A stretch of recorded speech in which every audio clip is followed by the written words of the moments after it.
వ్యవసాయం అయితే బాగానే ఉంది. రైతుకి ఇవ్వాల్సిన పథకాలు బాగానే ఇచ్చారు.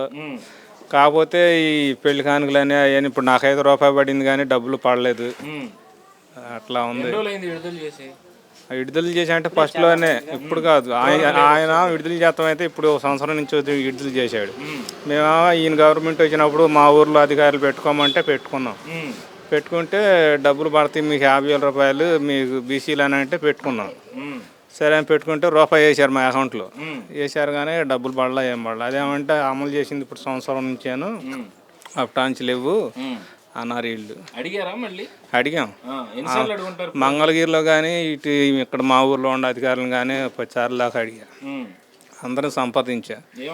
వెళ్ళి ఆయన పేరు ఆయన పేరు ఆయన్ని కూడా అడిగాం. ఎవరిని?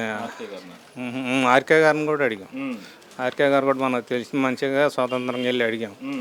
అడిగితే పడతీలయ్యా అంటున్నారు. ముడుగురంతునం కూడా అడిగాం, పడతీలయ్యా అంటున్నారు. ఎంఆర్ఓ అని అడిగాం. అసలు ఆ అమ్మాయి పూర్తి చేసిన అమ్మాయిని కూడా అడిగాం. మనం దానికి చెల్లుబాటు అవుతాం అవ్వ అనే అమ్మాయిని కూడా చేస్తే మీకు ₹1 పడిందంటే డబ్బులు పడతాయి అంది. అందుకని పడలా డబ్బులు.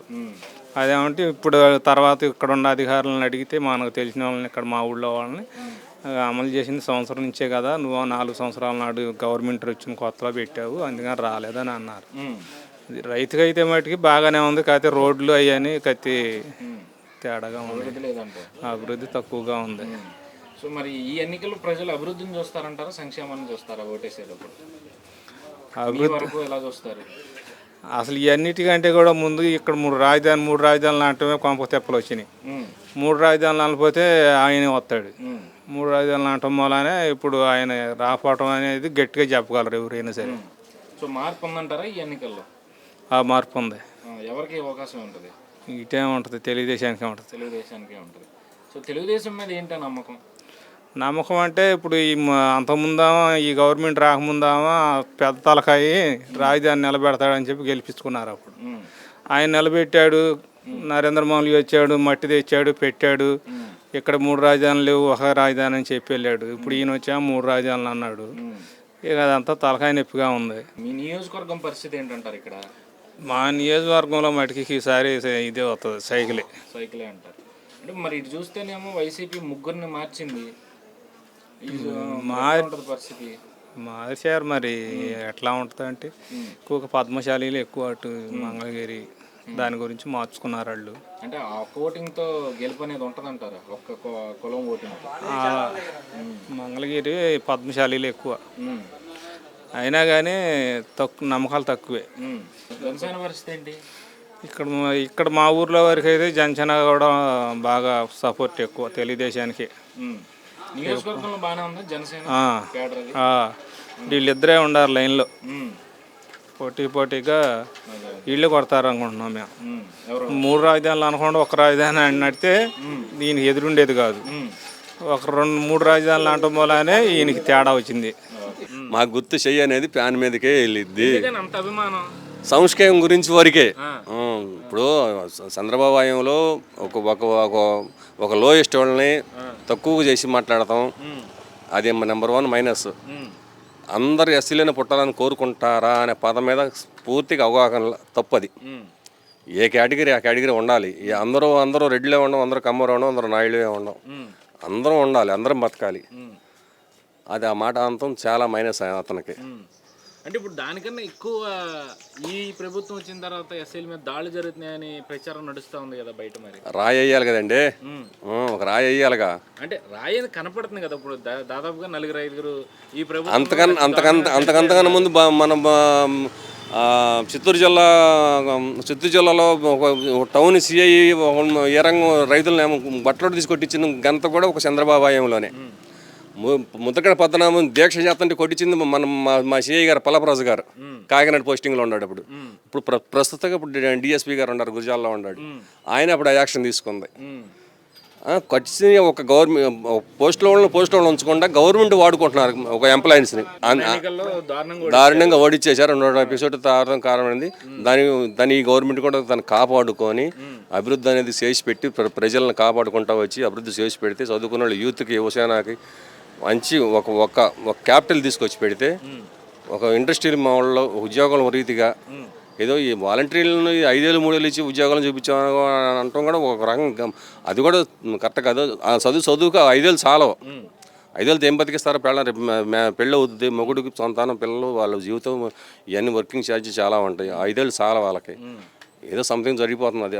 అది ఇంకో కాదు. అసలు ముందుకు మనకు ఐటీ కావాలి, మన ఆంధ్రప్రదేశ్కి ఐటీలు కావాలి. అది దాని మీద బుర్ర పెట్టాలి. ఇతర దేశాల నుంచి మనకి ప్రాక్టికల్గా అన్ని సదుపాయాలు చూపించుకొని ఇప్పుడు హైదరాబాద్ అంటే నగర స్థాయి ఉంది. అంత ఫ్యాక్టరీలుగా మన ఫ్యాక్టరీలు మన ఆంధ్రప్రదేశ్లో కావాలన్నప్పుడు మన గవర్నమెంట్ ప్రోత్సాహం చేయాలి. ఎదటోడి ఇతర దేశాల నుంచి, జపాన్, జర్మనీ నుంచి కంపెనీలు మన ఇండియా ఆంధ్రప్రదేశ్లో పెట్టించాలి. దాని సదుపాయాలు ఎక్కడెక్కడ ఇన్కమ్ ఉందో ఎక్కడ చూపించుకోవాలి. వాళ్ళని తీసుకొచ్చి ఐటీ రిజిస్ట్రేషన్ మనం ఈ చదువుకున్న యూత్ ఉన్నారు, ఆడవాళ్ళు ఉన్నారు, మగవాళ్ళు ఉన్నారు, అందరూ నిరుద్యోగం చేశాక జ్యూస్ షాపులు పెట్టుకుంటున్నారు. సో మరి ఇన్ని చెప్తా ఉన్నారు యువత పరిస్థితి, అయినా సరే ఫ్యాన్ మీదకి వెళ్ళిద్ది అంటారా? నా ఓటు అనేది మన బ్లడ్ అండి. అది అంటే ఇప్పుడు జరుగుతున్న తప్పేంటో మీకు చాలా క్లారిటీ ఉంది. సో మరి ఆ తప్పును సరిదిద్దుకోవాలంటే ఇప్పుడు ఎంతో కొంత చేసేవాడు. అవును, తప్పు తప్పు అని కానీ సరిదిద్దుకోవడానికి మాకు మంచి మార్గం చూపిమని మళ్ళీ గవర్నమెంట్ ప్రోత్సహిస్తున్నాం. అయ్యా నువ్వు ఆ రూట్ తప్పు అని మా ద్వారా మేము తెలియపడుతున్నాం గవర్నమెంట్కి. మారతారు. మేము జనం మారపోతే జనమే మారుతారు. మనం జనం మాట వినపోతే జనమే ఈసారి మార్చేస్తాం. ఒకసారి చూస్తాం, రెండోసారి కూడా చూస్తాం. చేయలేదనుకో ఈ చెయ్యాక ఫ్యాన్ మేకలే చేయి, ఇప్పుడు సైకిల్ మేకలిద్ది. జరగాల్సిన నష్టం జరిగిపోతే నష్టం జరిగితేనే మార్పు వచ్చేది. ఇప్పుడు రాగం వస్తేనే కదండి ఆరోగ్యశ్రీ కార్డు మనం పట్టుకునేది. రాకుండా ఆరోగ్యశ్రీ కార్డు ఎందుకు, బాపయ్య గారు ఎందుకు? ఓకే, మరి మీ నియోజకవర్గం పరిస్థితి ఏంటంటారు? ఇక్కడ మా నియోజకవర్గానికి 100% న్యాయం జరిగిందండి. అది ఊహాల తెలియని వాళ్ళు, దాని గురించి అవగాహన తెలియకుండా మాట్లాడిన వాళ్ళు తెలుసుకోవాలని నేను కోరుకుంటాను. 100% పోయినసారి కన్నా కూడా, పోయినసారి గవర్నమెంట్ లేదు, ఇప్పుడు గవర్నమెంట్ ఉంది. ఇంతకుముందు పరిపాలన కూడా ఈ అభివృద్ధి నియోజకవర్గానికి మంగళగిరి వరకు పర్ఫెక్ట్గా 90% న్యాయం జరిగింది. అంటే ఇప్పుడు 10 ఏళ్ల నుంచి పార్టీ కోసం కష్టపడ్డారు, ఇక్కడ పనులు చేశారని చెప్పి చాలా మంది చెప్తున్నారు ఆర్కే గారికి. ఆయన కాదని ఆయన పక్కన పెట్టారు, ఆయన పార్టీ మారారు, మళ్ళీ తిరిగి వైసీపీలోకి వచ్చారు. మధ్యలో గంజి చిరంజీవికి ఇచ్చారు. ఇప్పుడు ఆయన కూడా కాదని చెప్పి హనుమంతరావు గారి కోళ్ళకి ఇచ్చారు అనేది ఎవరు చెప్పారండి? ఎవరండి ఇన్ఛార్జ్ ఇచ్చారు కదా? ఇన్ఛార్జ్ ఇస్తారండి. ఇన్ఛార్జ్ ఇచ్చిన వల్ల ఎమ్మెల్యే అవుతాడని గ్యారెంటీ ఏముంది? అంటే డబ్బు కూడా కావాలి. ఇప్పుడు 2,65,000 ఉన్నాయి మన నియోజకవర్గం ఓటింగ్. దాని తగ్గ సమర్థం ఉండాలి. ఉండాలంటే డబ్బు గలవాడు కావాలి. డబ్బు గలవాడు అంటే మరి క్యాప్టెన్ డబ్బు ఉండా కానీ కొంతమందికి పేరు కూడా కావాలి. ఆ పేరు తెచ్చుకోవాలి, డబ్బు కావాలి. దాని లొకేషన్ తట్టుకోవాలంటే పేరు గలవాడు కావాలి. సో ఇప్పుడు కొత్తగా ఇచ్చిన ఇన్ఛార్జ్ లోకేష్ని తట్టుకునే శక్తి ఉందంటారా? లొకేషన్ తట్టుకునే శక్తి ఇన్ఛార్జి గంజి చిరంజీవికి మాత్రమే ఉంది. అది వాస్తవం. అది మరి అప్పుడు ఆయన కాదని ఇప్పుడు కాండ్రకమ్మ గారు అమ్మాయి హనుమంతరావు గారు కోళ్ళకి ఇచ్చారు. అది బీసీకి అడిగారండి. అది ఇస్తారో సత్తారో అది ఒక గంజి చిరంజీవి సూట్ అవుతాడండి. ఒక గంజి చిరంజీవితోనే సూట్ అవుతుంది. ఒక లొకేషన్ తట్టుకోవాలంటే గంజి చిరంజీవి ఇన్కమ్. ఇప్పుడు ఆయన పక్కన పెట్టారు కదా, పక్కన పెట్టారని నాకు డిక్లరేషన్ అవ్వలేదు కదండి.